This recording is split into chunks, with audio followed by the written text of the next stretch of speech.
you guys, it's Ricky here. So today was the first day that I got to ride around with my new exhaust setup on the FZ8. So in the past few moto vlogs you might have seen, I was actually riding around with no catback exhaust on the FZ8 because I was waiting for some parts to come in and I had already taken off the stock muffler and just didn't feel like putting it back on.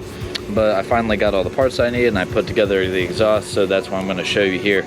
Keep in mind, I ordered a few separate pieces that were all pretty cheap on Amazon and put this exhaust together for about $75 of parts. So you don't have to get a super expensive $250, $300 exhaust for your bike to sound great. I am loving the sound of this. It's actually got a deeper tone than when I didn't have a catback on it at all.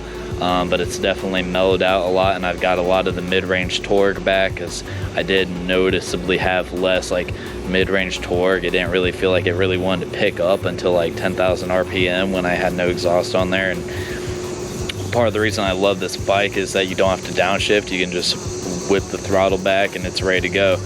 But let me go ahead and show you the new exhaust. So I have a mid-link pipe and then the muffler that I purchased on Amazon.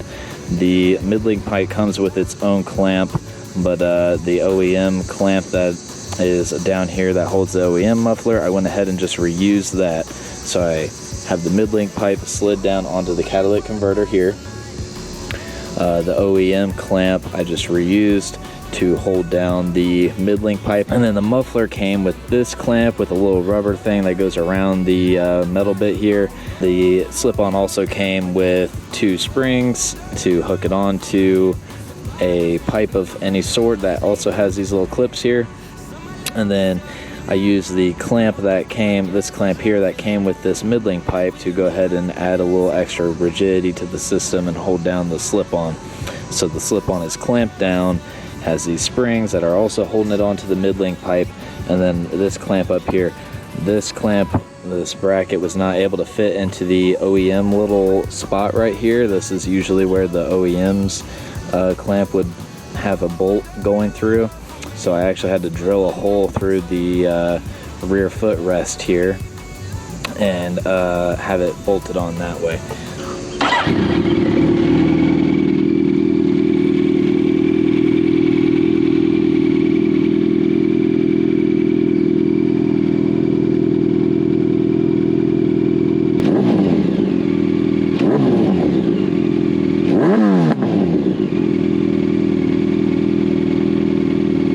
I'll also mention that the slip-on came with a baffle, so that baffle doesn't fit all the way into the slip-on, and it also doesn't fit all the way down into this mid-link pipe. So thankfully that baffle doesn't rattle around or anything in there, and it's right there in between the mid-link pipe and the slip-on exhaust. So it's definitely a little bit quieter than it was, but I think it has a deeper tone, and I am absolutely in love with it. If anybody's interested, comment down below and ask for the links. I can always go back and toss those into the description if anybody wants to have exactly what I got, because I do really like this muffler. Came with a baffle and everything you really need to set it up. So let me know.